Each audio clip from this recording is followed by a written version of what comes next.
This program is brought to you by the Stanford Humanities Center. For more information, please visit us at shc.stanford.edu.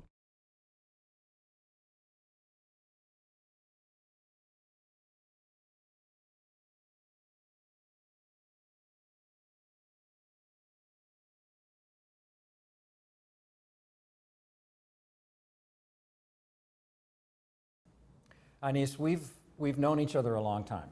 I first knew you when you were a graduate student in the Midwest. And I'm just thrilled that finally, instead of my being your guest in Indonesia, you are my guest here at Stanford. And I wanted to take this opportunity to ask you some questions about Indonesia. One of the things that is the most striking, perhaps, to anyone looking at Indonesia is its incredible diversity. Hundreds of ethnic groups, different languages, all the major world religions are represented in Indonesia, ecological differences, economic differences, and yet it's a democracy. And since 1998, one hopes that will continue, it has been a democracy, despite having had very little historical experience of democracy. So what's the secret to your success? Yeah, well, first of all, thank you. I really enjoyed being at Stanford here. Now, with regard to democracy in Indonesia, yes, it started in '98, and it has been years since then. But the foundations of that democracy was built long before '98. You mentioned earlier about the extreme diversity. Democracy requires some common ground to glue these nations together. Right. Otherwise, it won't function. Right. Now, Indonesia had its independence in 1945. However, the spirit of being one nation in this archipelago was agreed upon 17 years before the independence. and there was a language was adopted there as common language. And this is very democratic in a way. Why? Because the language that was chosen as common language was not the language of the majority. It was the lingua franca of the archipelago, adopted as the national language. And I think it helps to create the feeling that this is one nation. And on top of that, right after independence, democracy requires equality. Right after independence, we had more than 120 small kingdoms and sultanates. And Indonesia decided to abolish the aristocracy systems that was there and created a very egalitarian foundations that 5 decades later, when formal democracy was adopted as a system, the foundations is already there. The feeling of unity. Let me interrupt you. Sure. Let me go back to the first point you made. If I understood you correctly, you were suggesting that if a majority language had been made the national language, the minorities who didn't speak it would have revolted and maybe even destroyed Indonesia. Is that the point you're trying to make? That this small group, I guess these were the East Coast Malays, right, that spoke Malay, which became the basis for Indonesian, that they were too small to threaten the state? That's one, but also the fact that the majority understood that the language, that's the language of the minority, has become the lingua franca. Yeah. And willingness to adopt that is, I think, create the sort of legacy that we can agree upon something that may not be the interest of the large portion of the society. Right. And that is a very important experience. Yeah. And that was done prior to the presence of a state. Right. And that was more of a civil society thing. And I think this is also the other reasons why our Indonesian democracy is consolidating now, and I hope it will continue, is it has this vibrant civil society. Yeah.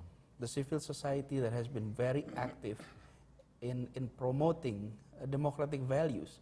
So democracy is not only procedural democracy, an electoral process that is there, but also a very living spirit of democracy that is being practiced. And I think it requires that civil society to be there. That's where I am now managing a university. Right. And higher education in Indonesia is extremely crucial in supplying sufficient resources, producing a middle class, modern, highly educated, not only for the leadership level, but also at the masses level. And that, I think, one of the very reasons why our democracy is so far so good, and hope it continue. I want to go back to your comment about civil society. I think it's generally understood that a civil society may be a necessary ingredient for democracy. But at the same time, a civil society can believe in a variety of things. They don't necessarily all have the same values. We know that more Muslims live in Indonesia than in any other country on earth. And therefore, if we talk about civil society in Indonesia, to what extent are we actually talking about an Islamic society? And that, of course, raises the question, which is, I think, of particular interest here in the United States, not to mention Indonesia. Are Islam and democracy really compatible? Yes. Is there a relationship that works in Indonesia? Yes, I think, well, the fact that Indonesia is a majority Muslim nation, often made us being under the spotlight for our democracy. The question is just like that: is a democracy compatible? We practice both. The society in Indonesia is reflecting the symbols, the values of Islam. From TV programs to books to literature, it reflected the value of Islam. And on the other hand, we're practicing democracy.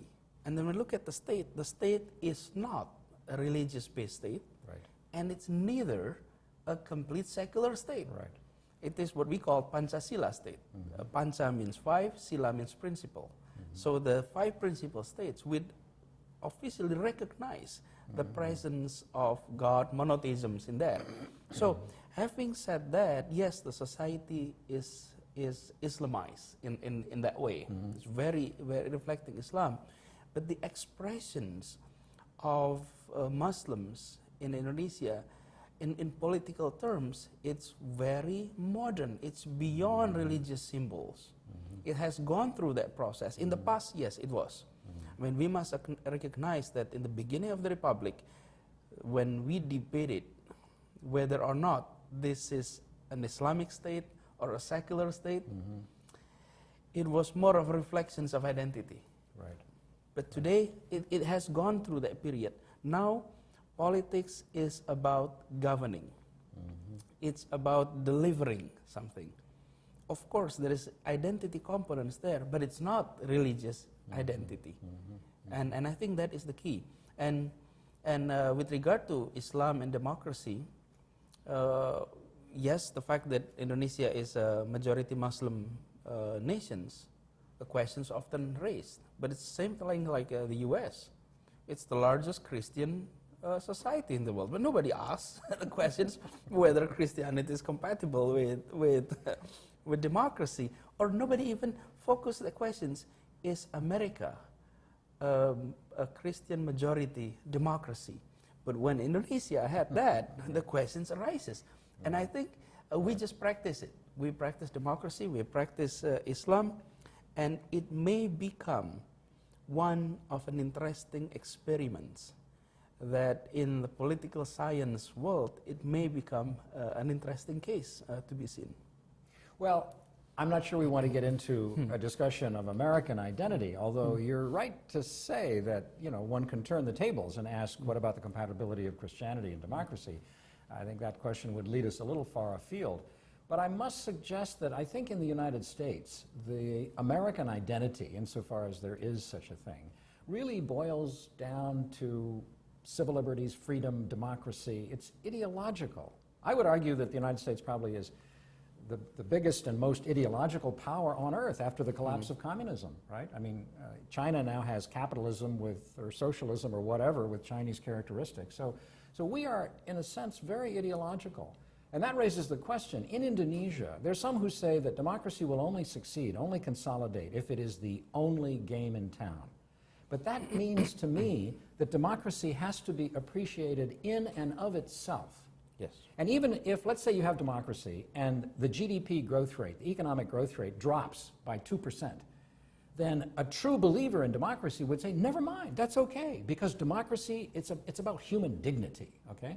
Have we got that far yet in Indonesia, or are Indonesians thinking to themselves, If this government doesn't deliver, then who needs democracy? How far are we? We are in the transitions. I cannot say that all Indonesians believe in the idea of democracy. Right. Okay? Surveys have shown that some percentage of the society, small, 5-8%, Right. still questioning whether democracy is a proper approach for Indonesia. Modern democracy, liberal democracy, that is being questioned. However, these populations, these groups, were participating in the democratic process. Right. And I think and they're losing. I mean, it's not winning, they're losing. And if the definitions of democracy is the only game in town, they are playing in the game. Only game in town, right. And I think if in quote, the losing parties willing to stay in this process, we're consolidating. Yeah, yeah. And I think that's where we're heading now. It doesn't mean that this makes the government no longer subject whether or not they deliver or not. I think the issue is more on if they fail to deliver, they will switch to others. To another party. To But another stay party. within the But system. stay within the Yeah, system. right, right. And I think it's important. And in many new democracies, Yeah. there's always threat. Right. The old players who are still there, all the remnants of old players, right. and those who are ideologically against democracy. It's always there. Yeah, yeah. And I think the challenge of Indonesia today is how can we continue this? And this is where international community Comes in. Yeah, Don't punish because we practice democracy. right. Why I said that? You look at Vietnam, you look at China, their economic development is there, certainty is there. You invest a lot, you go there and practice. Why? Because there is policy certainty. Well, that's giving incentive to non-democracy. Right. Why? Because this democratic people in the transition democracy are noisy. Yeah. The policy uncertainty is not there, but that's the nature of democracy. Right, It takes some time until it stabilizes. Yeah. No, that point is very well taken. I mean, I confess that there are some, perhaps, especially in the business community, that might value predictability, frankly, above democracy. I mean, I would understand from their point of view, knowing that there won't be a strike next week, and maybe even knowing who's going to be elected so they know who to deal with, right? That matters a lot. But I want to return to the fact which you alluded to briefly, which is that you are the president of one of the most, in my judgment, innovative universities in Indonesia, Medina University. And we talked about civil society. In a way, one might suggest that you are in the process of helping to enrich and create and deepen and educate civil society. So here's the question I want to ask you. Now, this might surprise you, but what is the biggest problem you face as the president of Medina University in doing the job you want to do? There's two things here. Number one is with regard to student body. Right. The challenge in Indonesia, in many developing countries, not only Indonesia, many developing countries, universities serve as escalator for people from all levels, in the lower level of the society, the lower socioeconomic level, to move up the ladder through higher education. So education served that. And in Indonesia, it has served it well for the past 3-4 decades. All of us, the educated of Indonesia, will never play the role that we're playing without the higher educations that we got. So it was very instrumental. The problem today is that the cost of education, especially higher education, has risen a lot. And that made us in a situations where if higher education help to form future middle class, and today's middle class of Indonesia was formed from the lower class of Indonesia of the past. My concern is the future middle class of Indonesia may be coming from the existing middle class of Indonesia. Right. And social mobility will not be there. Exactly. Yeah. So that is, I think, one of the biggest challenges that universities, perhaps universally, the challenge in Indonesia is more urgent because we have not created enough size of a big size of a middle class, like we would like to be. So this role has to be continued there. And I think the business sectors and government must pay attention on that aspect. So that's one aspect of the higher education.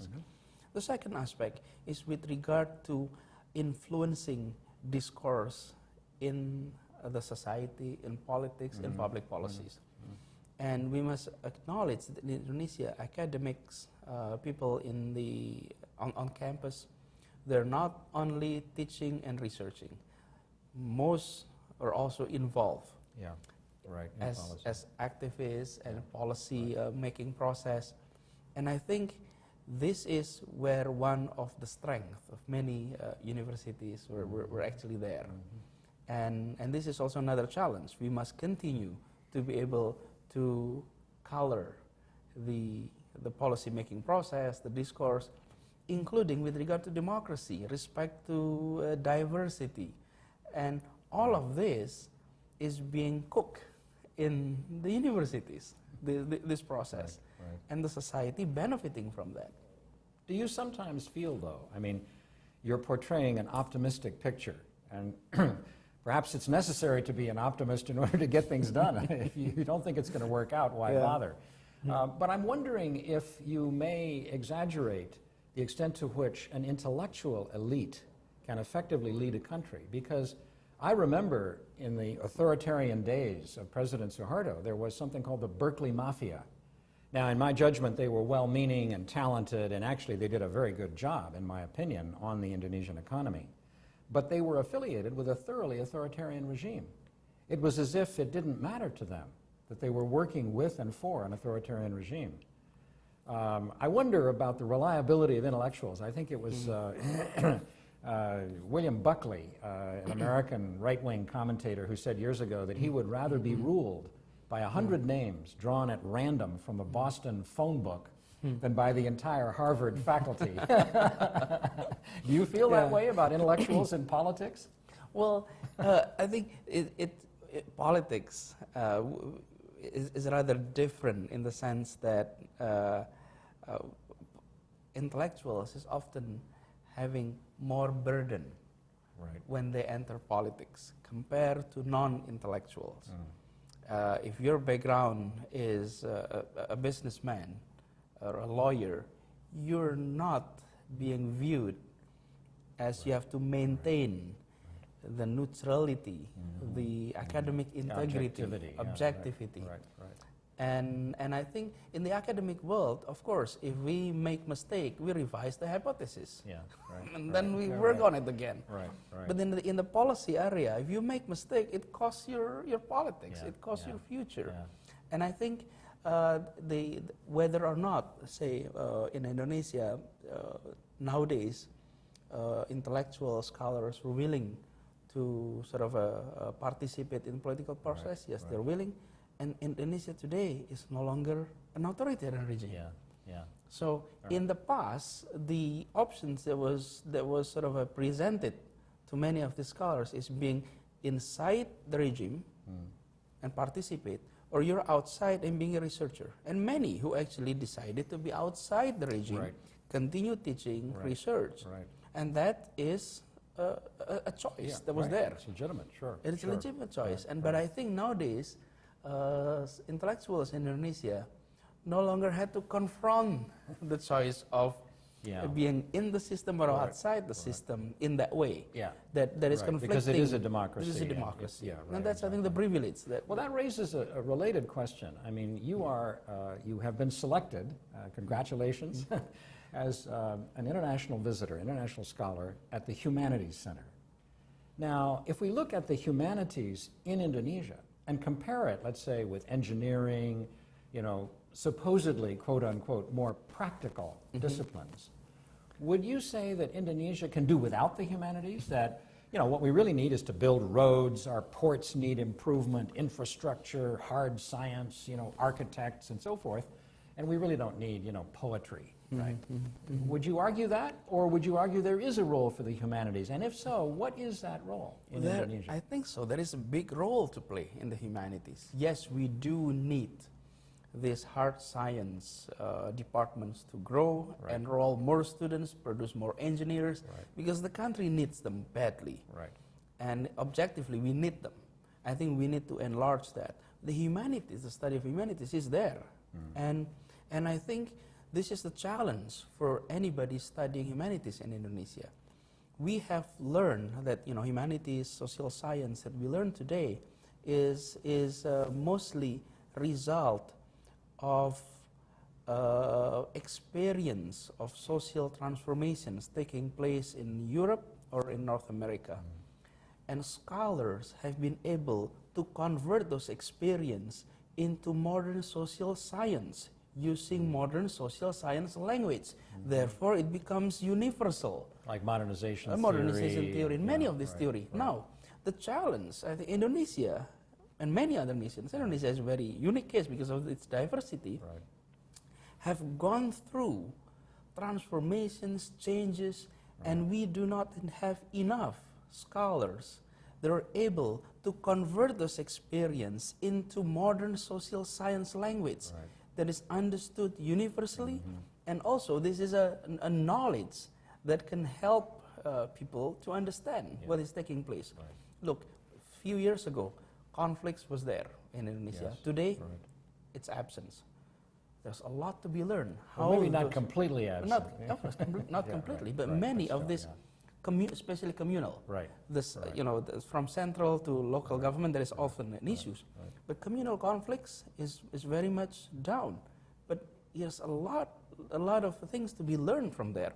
The challenge is we don't have enough scholars to actually undergoing research and be able to convert that. Peace-making process. Yeah. And this is just an example. Well, you could argue that conciliation, or in this case perhaps reconciliation, is necessarily rooted in culture, and also in history, and also in identity. And these things are hard to quantify. An engineer can build a bridge. Can an engineer build peace? That's much trickier. Yeah. That would be my own view, although I should be asking the Yeah. questions and not giving the answers. Yeah, no, but also here's the thing: we have been. I mean, if you look at the history of the nations, it's been led by people of humanities background. And yes, Sukarno is an engineer, but if you look at the writings, look at the how he viewed things, it was much. The creativity is there. The imagination is there, and it was rooted more on his reading on humanities and social science instead of his reading on engineering, for instance. And I think of course, some would argue that Sukarno, although he was the father of the country, he also messed up the country. I mean, that's a historical debate. Right. But your point's well taken. I mean, and in a way, his romantic projection of a charismatic personality was critical in bringing people together and giving them some sense of identity. I think that has to be recognized. And an engineer could not necessarily do that. That's a skill that has to do with knowledge of human beings. And right, but I must also say that we need badly to develop our hard sciences, definitely. Right. So, yes, the humanity is there, it's rooted strongly, we have quite a good stock. Yeah. We also need to develop